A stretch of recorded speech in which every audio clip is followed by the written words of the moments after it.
5ই আগস্টের পরে একজন আওয়ামী লীগকে শুধুমাত্র আওয়ামী লীগ হওয়ার কারণে একটি পলিটিক্যাল হত্যাকাণ্ড ঘটেনি।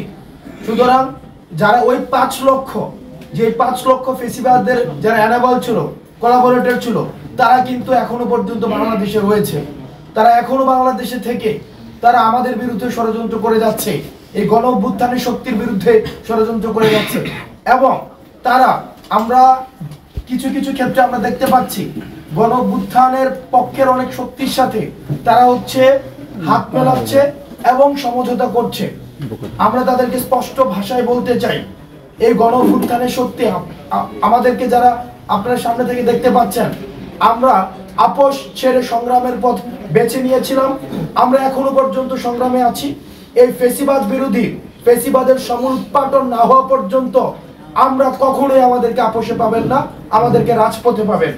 দ্বিতীয়ত, আমরা ক্যান্টনমেন্ট থেকে যে 626 জনকে বিদেশে পাচার করে দেওয়া হয়েছে, যারা ভারতে বসে এখনো পর্যন্ত বাংলাদেশ বিরোধী ষড়যন্ত্র করতে চাচ্ছে, এই 626 জনকে যারা সীমান্ত পাড়ি দিয়ে যে প্রশাসন বা যারা দায়িত্বপ্রাপ্ত যারাই ছিলেন, যে 626 জনকে এখন ভারতে সেফ হাউসে পাঠিয়ে দিয়েছেন, তাদেরকে জবাবদিহিতার আওতায় নিয়ে আসতে হবে। তাদেরকে প্রশ্নের আওতায় নিয়ে আসতে হবে তারা কি কারণে এই 626 জনকে বিচারের সম্মুখীন না করে তারা ভারতে পাঠিয়ে দিয়েছে। এবং আমরা ভারতকে বলতে চাই, ভারত এখন বর্তমানে জঙ্গিবাদের একটি আশ্রয়স্থল হিসেবে ভারত পরিচিত হচ্ছে। ভারত জঙ্গিবাদকে পৃষ্ঠপোষকতা দিচ্ছে। Bharat house of terror, house of mafia হিসেবে ভারত পরিচিত হচ্ছে। আপনারা দেখবেন বাংলাদেশে যাদেরকে নিষিদ্ধ করা হয়েছে, যাদেরকে জঙ্গি হিসেবে নিষিদ্ধ করা হয়েছে, ভারত তাদেরকে আশ্রয় দিচ্ছে। সুতরাং এই ভারত যাদেরকে আশ্রয় দিচ্ছে তাদেরকে আমরা জঙ্গি হিসেবে দেখি। এবং যেহেতু এই জঙ্গিরা বাংলাদেশের সার্বভৌমত্ব এবং অখণ্ডতার প্রতি হুমকি হিসেবে তারা বিবেচিত হয়, সুতরাং ভারত যদি জঙ্গিদেরকে আশ্রয় দেয়, তাদেরকে পৃষ্ঠপোষকতা করে, তাদেরকে অর্থায়ন করে, তাদেরকে ডিপ্লোম্যাটিক ভাবে ফ্যাসিলিটেট করে, তাহলে ভারতের সাথে আমাদের পরবর্তী যে সম্পর্কটি, এই সম্পর্কটি কিন্তু প্রশ্নবিদ্ধ হবে। কারণ আমাদের দেশের অখণ্ডতা এবং সার্বভৌমত্বের হুমকি যারা হয়, তাদেরকে ভারত বন্ধু হিসেবে বিবেচিত করছে। সুতরাং ভারতের রাষ্ট্র কাঠামোকে আমরা বন্ধু হিসেবে বিবেচনা করব কিনা, সেটি এখন প্রশ্ন করার সময় এসেছে।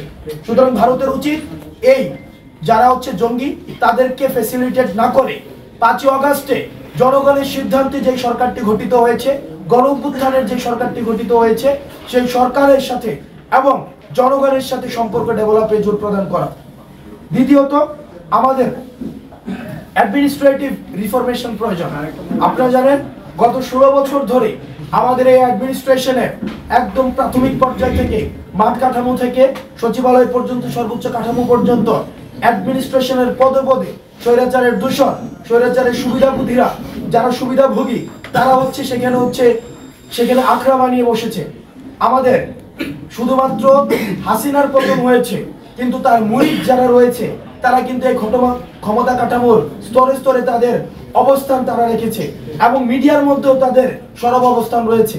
সুতরাং মিডিয়া কর্মী আপনারা যারা রয়েছেন, আপনারা বস্তুনিষ্ঠ সংবাদ পরিচালনার মধ্য দিয়ে, পরিবেশনের মধ্য দিয়ে এই অ্যাডমিনিস্ট্রেশন রিফরমেশনের যে দাবিটি, সেই দাবির পক্ষে আপনারা জনমত গঠন অলরেডি যেটি রয়েছে সেটির প্রচারে এবং প্রসারে আপনারা আপনাদের অবস্থান, আপনার ইতিবাচক অবস্থান জারি রাখবেন। একই সাথে সাথে এই অন্তর্বর্তীকালীন সরকারের দায়িত্ব হবে এই অ্যাডমিনিস্ট্রেটিভ রিস্ট্রাকচারের মধ্য দিয়ে এই ফেসিবাদের যারা দালাল, ফেসিবাদের যারা পৃষ্ঠপোষক, তাদেরকে চাকরিচ্যুত করার মধ্য দিয়ে নতুন নিয়োগ সার্কুলার চালু করে যারা ফেসিবাদের পক্ষের শক্তি ছিল, যারা ফেসিবাদের বিপক্ষে শক্তি ছিল, ফেসিবাদের যাদের লড়াই এবং সংগ্রামের যাদের অভিজ্ঞতা রয়েছে এবং মেধার ভিত্তিতে তাদের নিয়োগ কার্যক্রম করে আমাদের অ্যাডমিনিস্ট্রেটিভ রিফরমেশন প্রয়োজন। দ্বিতীয়ত, আমরা এই যে আমাদের উপরে হামলা হচ্ছে, এই হামলাতে আমরা ভীতু নয়, আমাদেরকে মারা যায় না। শহীদরা কখনোই মৃত নয় এবং শহীদদেরকে কখনোই মারা যায় না। আমরা কাফনের কাপড় পরে রাস্তায় নেমেছি। সুতরাং বিদেশি ষড়যন্ত্র এবং দেশীয় ষড়যন্ত্র আপনারা যদি মনে করে থাকেন, হাসনাত সার্জিস থেকে শুরু করে আমাদের এই আসিফ নাইক থেকে শুরু করে আমাদের সবাইকে আপনারা মেরে ফেলবেন, লক্ষ আসিফ রাস্তায় দাঁড়াবে, লক্ষ সাইদ রাস্তায় দাঁড়াবে। সুতরাং আপনারা আমাদের উপরে যতই আপনারা এই যে আমরা আক্রমণ করবেন, আমরা তত দ্বিগুণ শক্তিতে আমরা ঐক্যবদ্ধ হব এবং আমাদের যে আক্রমণগুলোকে সেই আক্রমণগুলোকে আমরা কমপ্লিট ফেইলিয়ার অফ ইন্টেলিজেন্স হিসেবে আমরা উপস্থাপন করছি।